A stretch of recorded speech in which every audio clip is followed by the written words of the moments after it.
तो अब तक आपको पता चल चुका है कि आप म्यूचुअल फंड में सिर्फ 500 रुपये से भी इन्वेस्टमेंट शुरू कर सकते हैं।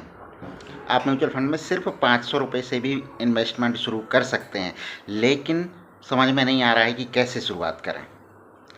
तो आज के वीडियो में मैं आपको लाइव स्टेप बाय स्टेप सिखाऊंगा कि म्यूचुअल फंड में इन्वेस्ट कैसे करते हैं, और आज का वीडियो देखने के बाद आप खुद इन्वेस्टमेंट शुरू कर पाएंगे। आपको किसी की ज़रूरत नहीं पड़ेगी जो आपको और गाइड करे। बस आप आज का वीडियो देखेंगे और इसके बाद आप खुद इन्वेस्टमेंट शुरू कर लेंगे इंडिपेंडेंटली। तो नमस्कार दोस्तों, स्वागत है आपका मेरे चैनल में, जहां पर हम पैसा कमाने की नहीं बल्कि पैसे को ग्रो करने की स्मार्ट स्ट्रेटजी सीखते हैं।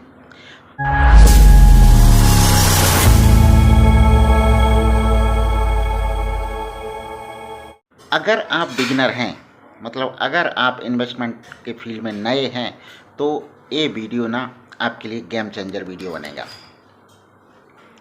तो पहले समझते हैं कि म्यूचुअल फंड क्यों, म्यूचुअल फंड में ही हम इन्वेस्टमेंट क्यों करें, म्यूचुअल फंड से ही हम इन्वेस्टमेंट की शुरुआत क्यों करें।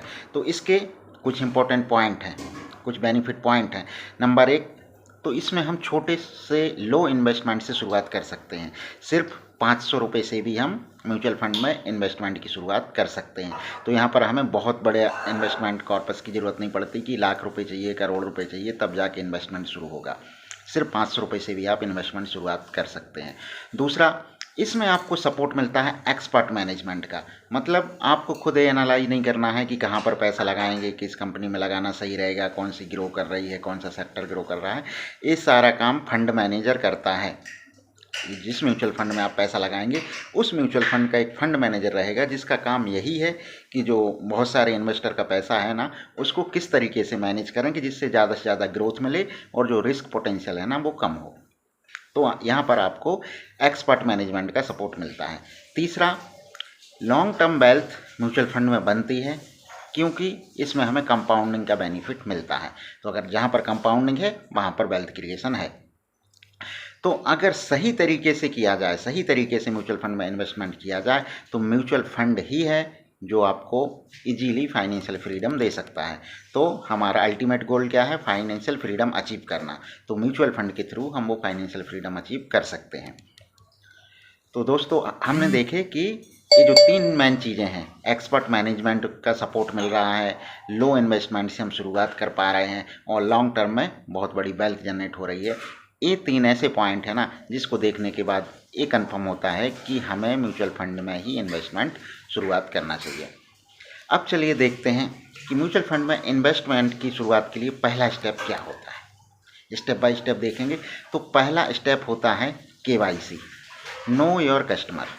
आप जिस भी AMC का म्यूचुअल फंड खरीदना चाहते हैं, तो अब म्यूचुअल फंड खरीदने के लिए आपके पास क्या क्या तरीके हैं। या तो जिस भी AMC का म्यूचुअल फंड खरीदना है, आप डायरेक्ट उसकी साइट पर जाएंगे और वहाँ पर लॉगिन करेंगे, अपना अकाउंट बनाएंगे, KYC अपडेट करेंगे और म्यूचुअल फंड स्कीम सेलेक्ट करेंगे और इन्वेस्टमेंट की शुरुआत हो जाएगी। ये तो हो जाएगा एक तरीका डायरेक्ट।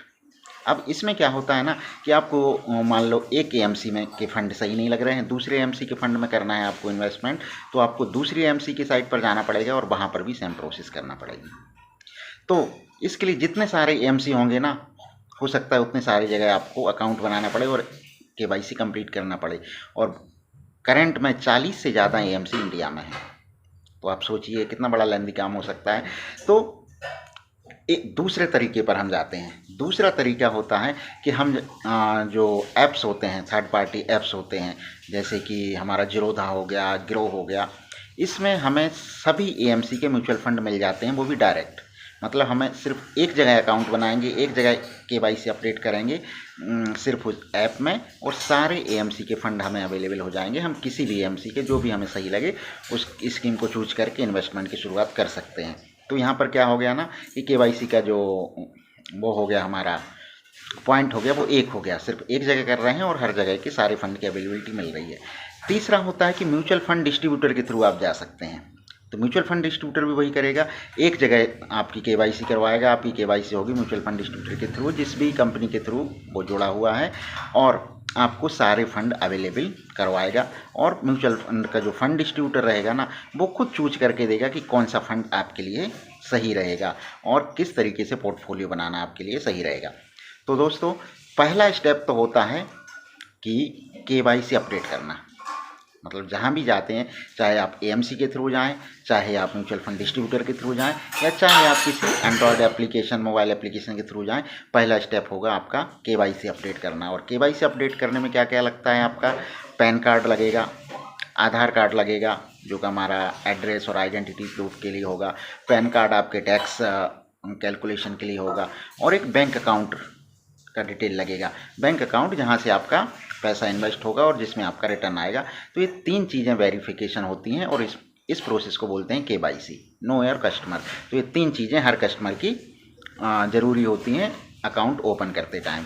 तो आप किसी भी ऐप पर जाएं, grow, Zerodha, Paytm, and money, कहीं पर भी जाएं और KYC कंप्लीट करें। तो ये हो जाएगा आपका पहला स्टेप म्यूचुअल फंड में इन्वेस्टमेंट शुरुआत करने के लिए। तो इसके बाद ये जो प्रोसेस है ना 5 से 10 मिनट में हो जाएगी, मतलब ज़्यादा टाइम नहीं लगता है, क्योंकि आजकल तो सारी चीज़ें ऑनलाइन है।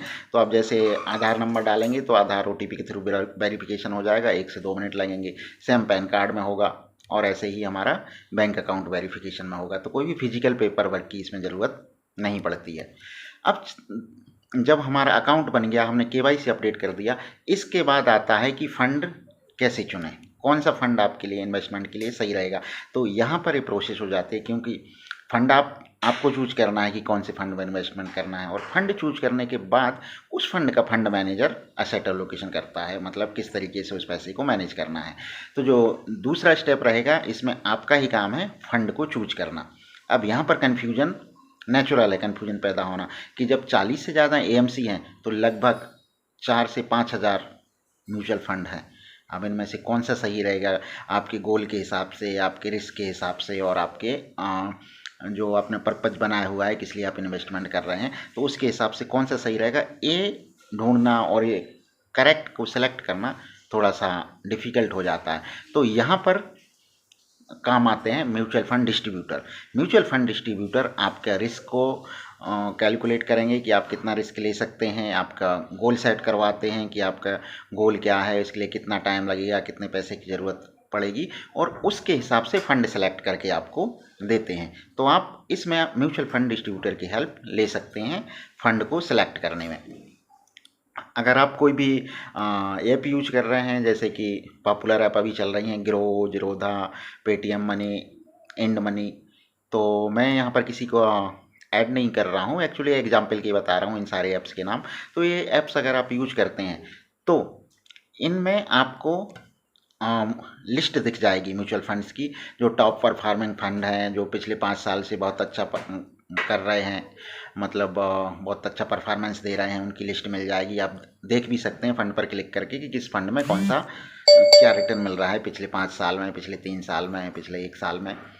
दूसरी चीज़, इसमें इनमें ये भी एनालिटिक्स मिल जाता है कि ज़्यादातर लोग कौन से फंड को यूज कर रहे हैं, कौन से फंड में इन्वेस्ट कर रहे हैं, ये डिटेल भी इन ऐप से मिल जाती है। तो बिगनर्स के लिए ये ऐप भी सही है, और अगर आपको फिर भी कन्फ्यूजन लग रहा है, आप म्यूचुअल फंड डिस्ट्रीब्यूटर के थ्रू भी जा सकते। ऐप्स होती हैं, इनमें सिंपल यूजर इंटरफेस होता है, तो इनमें चेक करने में और इन्वेस्ट करने में ईजी रहता है। तो ये हमारे 2 स्टेप हो जाते हैं। पहला तो KYC कर दिया, आपने अकाउंट बना लिया, दूसरा आपने फंड सेलेक्ट कर लिया, और तीसरा हो जाता है म्यूचुअल फंड, कौन सा म्यूचुअल फंड चुने। क्योंकि अगर आपने इन्वेस्टमेंट का प्लेटफॉर्म, दूसरा स्टेप था इन्वेस्टमेंट का प्लेटफॉर्म, किस इन्वेस्टमेंट प्लेटफॉर्म के थ्रू कर रहे हैं, ऐप के थ्रू कर रहे हैं, या म्यूचुअल फंड के थ्रू कर रहे हैं, या फिर किसी AMC के थ्रू डायरेक्टली कर रहे हैं। और तीसरा है सही म्यूचुअल फंड चुने। तो इसमें वही आप म्यूचुअल फंड डिस्ट्रीब्यूटर की हेल्प ले सकते हैं, या फिर ऐप में भी आपको लिख करके आ जाएगा कि कौन से बेस्ट म्यूचुअल फंड है जो अच्छा परफॉर्मेंस दे रहे हैं, और किन ने पास्ट में अच्छा परफॉर्मेंस दिया है, और ज़्यादातर लोग किस में इन्वेस्टमेंट कर रहे हैं। रैंडमली फंड ना चुनें। यहाँ पर एक चीज़ का ध्यान रखें कि आप रैंडमली कोई भी फंड चूज कर लेते हैं तो इसमें हो सकता है कि लॉन्ग टर्म में आप उतनी वेल्थ ना बना पाएँ जितने आपने प्लान की हुई है। तो यहाँ पर आप फंड सेलेक्ट करने में आप किसी एक्सपर्ट की हेल्प ले सकते हैं। तो बिगनर के लिए बेस्ट ऑप्शन होते हैं इंडेक्स फंड। इंडेक्स फंड जो होते हैं ना, वो पैसिव फंड होते हैं, मतलब उनमें कोई फंड मैनेजर का ज़्यादा काम नहीं होता है। जैसे जैसे म्यूचुअल स्टॉक्स का इंडेक्स ग्रो करेगा, वैसे ही म्यूचुअल फंड भी ग्रो करते जाता है। हाइब्रिड फंड भी बेटर होते हैं। हाइब्रिड फंड कैसे होते हैं ना, जिसमें इक्विटी भी होता है और डेट भी होता है। इक्विटी, डेट और हाइब्रिड फंड के बारे में मैं ऑलरेडी बता चुका हूँ आपको पिछले वीडियो में।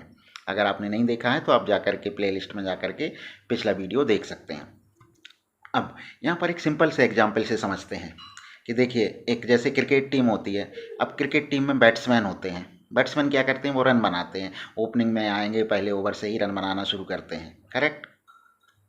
लेकिन क्या पूरी की पूरी टीम में सारे के सारे बैट्समैन हो सकते हैं? 11 बैट्समैन के साथ कोई टीम खेल सकती है? नहीं, उसमें बॉलर्स की भी ज़रूरत पड़ेगी। बॉलर्स क्या करते हैं? बॉलर्स डिफेंस करते हैं, मतलब सामने वाली टीम का बल्लेबाज रन ना बना पाए वो इस तरीके की बॉलिंग करते हैं। तो बॉलर्स क्या होते हैं? डिफेंडर्स। अब टीम में और क्या होते हैं? ऑलराउंडर भी होते हैं, जो ज़रूरत पड़ने पर बॉलिंग भी कर सकते हैं, ज़रूरत पड़ने पर बैटिंग भी कर सकते हैं। एक विकेट कीपर भी होता है उसमें, हर टीम में विकेट कीपर भी डिफेंस का ही काम करता है। जब ज़रूरत पड़ती है तो विकेट करके हेल्प करता है, सारी टीम को मोटिवेट करता है, प्लेयर्स को मोटिवेट करता है। तो दोस्तों इसी तरीके से हमारा म्यूचुअल फंड में भी होता है। म्यूचुअल फंड में इक्विटी फंड है, उसको आप मान सकते हैं कि बैट्समैन है, वो जल्दी से ग्रोथ देता है। अब होता क्या है ना कि जो बैट्समैन आते हैं बैटिंग करने, क्या वो हमेशा सेंचुरी मार के ही जाते हैं? कभी वो डक भी हो जाते हैं, जीरो पे भी आउट हो जाएंगे, कभी थोड़े से रन बना के आउट हो जाएंगे, कभी कभार सेंचुरी मार देंगे। तो यही होता है इक्विटी फंड में, कभी अच्छा परफॉर्मेंस करते हैं और कभी अच्छा परफॉर्मेंस नहीं करते हैं। तो पूरी टीम होती है कॉम्बिनेशन की, मतलब बैट्समैन भी होंगे, बॉलर्स भी होंगे, ऑलराउंडर भी होंगे, विकेट कीपर भी होंगे। तो इसी तरीके से म्यूचुअल फंड में इक्विटी फंड है, डेट फंड है, हाइब्रिड फंड है। तो बिगनर्स के लिए सजेस्ट किया जाता है कि वो हाइब्रिड फंड चूज करें, जो कि जिसमें इक्विटी का भी बेनिफिट है और डेट का भी बेनिफिट है। तो ध्यान दें कि हमें सिर्फ पास्ट परफॉर्मेंस के बेस पर नहीं जाना है कि किसी म्यूचुअल फंड ने पास्ट में बहुत अच्छा परफॉर्मेंस दिया है 5 साल में, तो आगे भी अच्छा देगा, इस बात की कोई गारंटी नहीं रहती है। हमें देखना होगा कि म्यूचुअल फंड का AUM कितना है। आगे चल के वीडियो में मैं सिखाऊंगा कि करेक्ट म्यूचुअल फंड कैसे चूज करें। फिलहाल आप यही ध्यान रखें कि पास्ट परफॉर्मेंस भी देखना है, एक्सपेंस रेशो भी देखना है, कंसिस्टेंसी भी देखना है। सिर्फ एक चीज़ नहीं, 3-4 चीज़ें देखना है, उसके बाद म्यूचुअल फंड को सिलेक्ट करना है। अगर आप बिगिनर हैं तो आप सपोर्ट ले सकते हैं म्यूचुअल फंड डिस्ट्रीब्यूटर की। नेक्स्ट आता है स्टेप 4। देखो, आपने KYC कर लिया, आपने अच्छा प्लेटफॉर्म चूज कर लिया, आपने फंड भी सिलेक्ट कर लिया। अब स्टेप 4 में आता है कि आप कैसा इन्वेस्टमेंट करेंगे, SIP करेंगे या लमसम करेंगे। तो SIP और लमसम के बारे में भी मैंने वीडियो बनाया हुआ है कि SIP से क्या फ़ायदा होता है, लमसम से क्या फ़ायदा होता है, कहाँ पर SIP करना सही है, कहाँ पर लमसम करना सही है। तो एक्चुअली दोनों चीज़ों का कॉम्बिनेशन सही होता है। आप SIP शुरू कर सकते हैं रेगुलर इन्वेस्टमेंट के लिए, और जब कभी लगता है कि आपके पास अचानक से पैसा आया है या फिर मार्केट डाउन हुआ है, तो उस टाइम पर आप लमसम इन्वेस्टमेंट भी कर सकते हैं। तो मंथली SIP शुरू कर सकते हैं और वन टाइम में लमसम भी कर सकते हैं। तो बिगनर के लिए SIP बेस्ट ऑप्शन है। तो आप 500 से या 1000 पर मंथ से आज से ही स्टार्ट कर सकते हैं। अब आता है स्टेप 5, फाइनल इन्वेस्टमेंट। तो उसके लिए क्या है, अगर आप ऐप के थ्रू कर रहे हैं तो आप ऐप खोलेंगे, फंड सेलेक्ट करेंगे, सिप का अमाउंट डालेंगे, कितने अमाउंट से कर रहे हैं, डेट चूज करेंगे कि कितने डेट को आपका अमाउंट डिडक्ट होगा बैंक से, और ऑटो डेबिट सेट कर देंगे, तो बस आपकी SIP स्टार्ट हो जाती है। अगर आप इन सारी प्रॉब्लम से बचना चाहते हैं तो फिर म्यूचुअल फंड डिस्ट्रीब्यूटर है, वो आपके लिए सारा काम कर करके देगा और आपका इन्वेस्टमेंट शुरू हो जाएगा।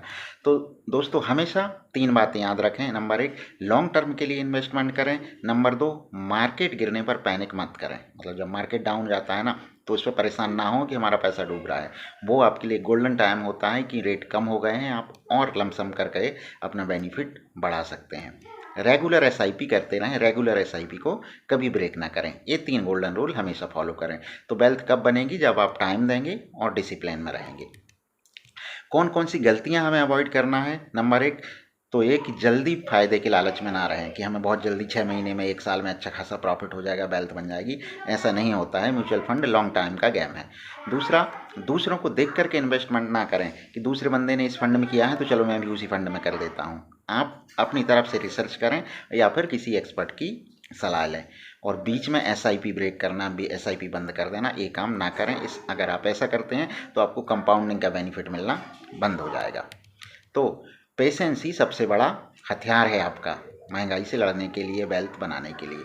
तो दोस्तों आज आप जान चुके हैं कि म्यूचुअल फंड में इन्वेस्टमेंट कैसे करते हैं, कैसे करेंगे step by step mutual fund में इन्वेस्टमेंट, ये आज मैंने बताया। कमेंट करें स्टार्ट, अगर आप आज से ही म्यूचुअल फंड में इन्वेस्टमेंट स्टार्ट कर रहे हैं तो। वीडियो को लाइक करें, अगर आपको पसंद आए तो वीडियो को लाइक करें, ज़्यादा से ज़्यादा लोगों में शेयर करें, जिससे जानकारी ज़्यादा से ज़्यादा लोगों में फैल सके। और अगर चैनल को सब्सक्राइब नहीं किया है तो चैनल को सब्सक्राइब कर लें, जिससे यहाँ पर आपको मिलेंगे डेली फाइनेंशियल अर्निंग के ऐसे ही वीडियोज़।